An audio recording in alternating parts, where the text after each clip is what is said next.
Hello, hello, it's Becky and Christian, and we are driving. We're leaving Maine after spending the week doing the Maine Lighthouse Day.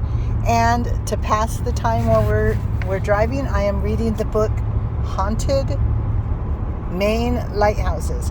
When my kids were growing up, I used to read to them in the car. And now that they are no longer in my back seat, I figured I would read to you. The first lighthouse that we saw on Saturday was the Portland Headlight Lighthouse. Is that what it's called? Oh my head, yeah, Portland Headlight. And we've been reading ghost stories. Every lighthouse, they say, is pretty much erected because of the tragedies. And so there are ghost stories around all of the lighthouses. And this was the first and the one that they called A Dangerous Beauty, the first in this book. And we're not going to read the whole book, but we're going to read parts of it. We're on page 10. In the preceding pages, we actually just finished a story about orbs of light that called out a murderous boat passenger who then suddenly disappeared, only to reappear 20 years later and confess to his crimes and explain why he thinks he was called out by this light. So now we are reading, it's called Shining Just as Brightly. And we are, Water something? I don't know where we're at. We're right by... We just left Waterbury, Connecticut. So Maine is behind us. We're heading home. If you are heading there, this would be a fun book. Okay, Shining Just as Brightly. We're on page 10. Just like an overlord to Maine's largest metropolis, Portland Headlight keeps a careful eye on its namesake, city's harbor, and surroundings. Nearby, it has similarly diligent brothers and sisters. One of the most engaging of those is Ram Island Ledge Light, located in Casco Bay and visible from Portland Head. Its very image instills a feeling of isolation. The tower stands on its own, jutting forth like a stone exclamation point, or perhaps a comma from the Atlantic. Whoa, hello, truck. Yes, you can have our lane. You're bigger than us. Illustrating its harsh conditions, it has been captured in photographs with its entire length, sustained by the salt and grime of the sea, completely consumed in waves that seem to vent voraciously, to want to voraciously devour it. The light's getting dimmer, it's getting harder to read. Meanwhile, close by the Cape Elizabeth, two lights, most iconically rendered by early 20th century painter Edward Hopper. His graceful portrait of its silhouette was even issued on a postage stamp in 1970, the first lighthouse to ever be featured on a U.S. stamp. Its name came from the ever-profile and enterprising explorer John Smith and was meant to honor the elder sister of King Charles I of England, who would later be beheaded for treason. Okay. One of its decidedly quirky anecdotes involves an actor and one-time husband of Betty Davis, Gary Merrill.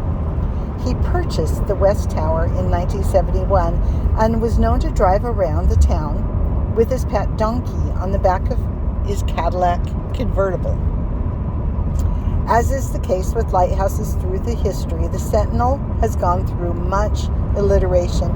Initially built in 1811, and then when the structure proved inadequate against the battering of the sea, as well as the increasing boat traffic in Casco Bay, it was refortified with a second tower 17 years later. Like Portland Head, it is said to be haunted by a man dressed in dark clothing, again akin to a tender's uniform. A wily sort, he disappears behind the tower when seen, or, if more engaging mood, he'll stand conspicuously at the end of the keeper's driveway. There were a few explanations as to his presence. During the tenure of the early keeper, Marcus Hanna, who was assigned to the post in 1873, for example, the ship's captain perished just moments before he could be rescued. In January 1885, the schooner Australia hit Dreyer's Ledge below 2 lights, fog signal, and it was the midst of a heavy blizzard, temperatures far below zero. Hanna, the Civil War sergeant awarded for his heroism in Louisiana and named after the last so-called Eve good emperors of Rome, promptly sprang into action, and despite the fact that he had spent the previous few nights ill in bed. The Australia, commanded by Captain John Lewis, was headed out to Boothbay Harbor in Boston, loaded with ice and barrels of mackerel. As the ship collided with the shore, its 3 ice-coated crewmen climbed up and clung to its masts. Hannah's wife saw the ship and felt the tremor as it brusquely met the land. Her husband, recuperating from a virus, quickly dressed and ran to shore. Although it took a few tries, the ocean mockingly spraying icy water at him, the keeper landed a line onto the vessel. He then led 2 of the men to shore, his wife ushering them inside, cutting off their clothes and feeding them hot soup. The captain, however, was not as lucky. Although he held fast to the ship as his men were rescued, desperately trying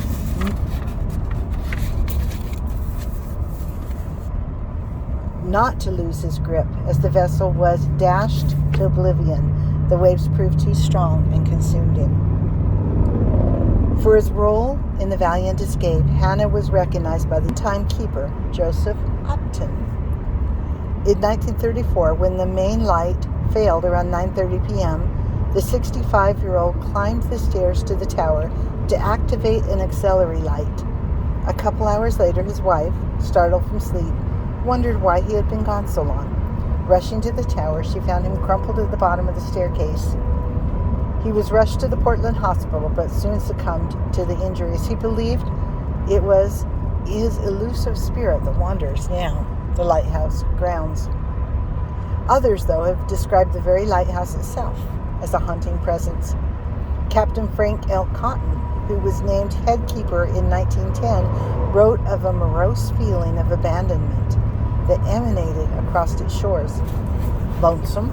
Well, any man who hasn't put in a good many years on one of those lights off the coast of Maine just can't appreciate what life means, he told author Robert Thayer Sterling in 1925. Gazing out from his post to the nearby civilization of Portland, he recalled that the brilliant lighted streets and theaters and other folks my age were enjoying, well, it did take some grit to stick it out, if I do say it, he said. The lighthouse could be said to possess that very quality. It ceasingly continues to stick it out from its vantage point in the sea. All right, there's your reading. We are through on the first chapter of Haunted Maine Lighthouses. Pick it up if you're heading to Maine, and I hope you're enjoying your evening. Bye, dears.